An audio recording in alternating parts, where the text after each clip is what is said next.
Let's take you now to our reporter, Canny Maphanga, who is on standby. Canny, good evening to you, and thank you so much for your time. So I suppose when one listens to a lot of what has been said in, just since she started and perhaps even today and yesterday, there's a sense that she wants the commission to now get answers from the senior investigators at IDEC to come in and actually answer some questions about why they would have taken a certain path when it comes to investigations and not the path that she claims she would have been briefed on. So Advocate Adv Johnson even being asked today, are you throwing your investigators under the bus? And she says, you're misunderstanding me. So perhaps we wrap that, the day, as she now seems to continue to have a difficult time in the hot seat.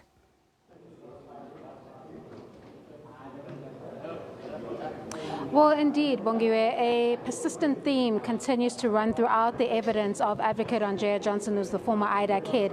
It seems that this pattern of the IDEC taking this portion or parts of the allegations in Fadil Adams' statement, that is the Section 27 referral, and using that as a starting point to springboard themselves into a separate parallel investigation that seemingly is heading towards one direction, continues to be realized before the Madlanga Commission. The evidence continues to show that as they go through each allegation and how it was approached by IDEC, it seems that whatever Fadil Adams states there rather is not something that they target or probe going further in the investigation. A simple example this morning, as this theme persists, is this issue surrounding the appointments.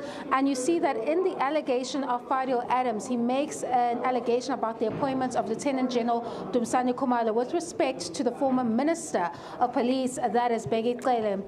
However, when you look at the investigation going forward, it has nothing to do with that particular investigation or the deviation in appointment processes. If you look at the subpoena that was then made to the National Commissioner, what then follows is item 6, which lists the political killings task team, and one wonders, what does that have to do with anything in relation to the appointment of Lieutenant General Dumsani Khumalo? And that leads the Commission to the inference that these investigations or all of this conduct that really doesn't follow the prescripts, it has no legal basis, no factual grounding, was geared towards allegedly targeting these top cops, that is Lieutenant General Dumsani Khumalo, Lieutenant General Nhlanhla Mkhwanazi, and of course General Fanny Masemola, because all of these investigations are focused on the targeting of these specific individuals. And while there have been some casualties on the way, including persons such as Brigadier Dineo Mukwele, it's becoming clear that there were actually no factual grounds to support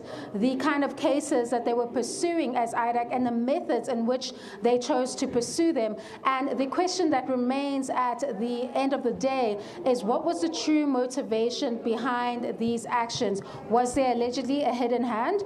Was this about political interference?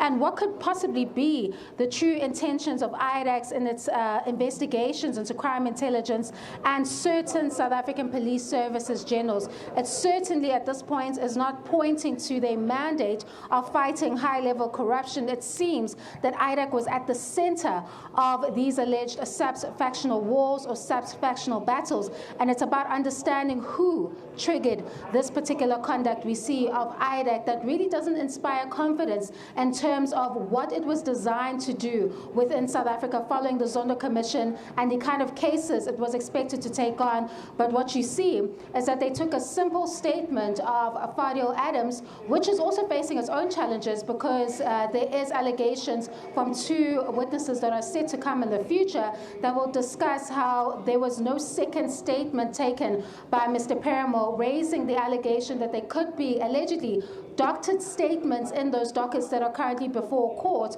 which suggest that the cases that were taken by IDEC were allegedly manufactured. And that makes the problem even worse for Advocate Adv Johnson, because this would have happened under her watch, even though she tries at great lengths, Bongiwe, to distance herself from the alleged problematic and quite allegedly unlawful conduct of some of the investigators. She was seen as the top of the command at the time, so it is expected that they would have been acting under an instruction, allegedly. And if they were not, it means that these officials were a law unto themselves. And it's about now getting to the alleged intentions or motives behind this particular conduct, which is clearly suggesting or pointing to the targeting of these top cops that I've mentioned earlier, which is Khumalo Mkhwanazi and General Fanny Masemola.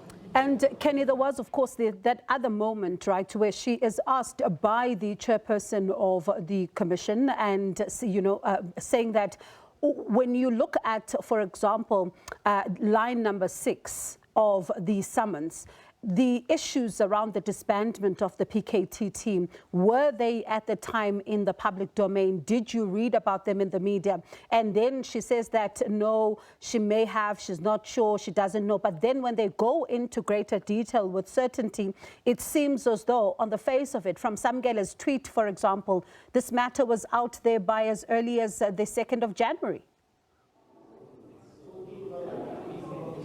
Absolutely. That subpoena comes from April 2025. Samkelo Masega's tweet, which really triggers the public interest into the disbandment or the purported disbandment of the PKTT, is actually sent out in January.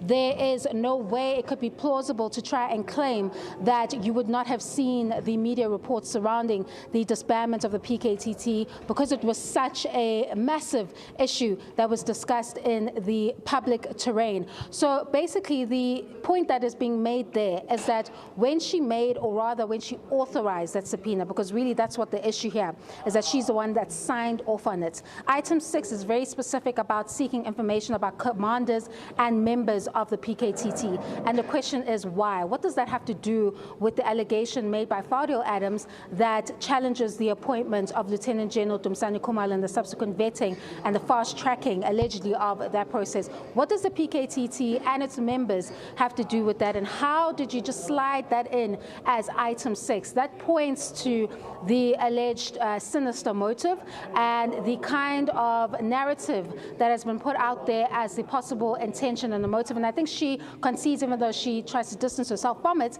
that the conclusion or the inferences that the commission draws about it allegedly pointing to a targeting of these top cops is something that is understandable and sensible in that sense. So we expect that Johnson will continue with the remainder of her testimony tomorrow morning at 9:30 a.m. and she's hoping to be released by tea time, where she says she's wrapping up her administrative affairs there at IDAC's offices, as she has since vacated office following the controversy surrounding the conduct of IDAC, its officials, the allegations of improper conduct, and its operational methods that raise alleged questions of alleged sinister motives in the kind of cases that it pursues as a body that was supposed to be designed for high-level corruption, but seemingly always finds itself in the middle of these alleged SAPS factional battles.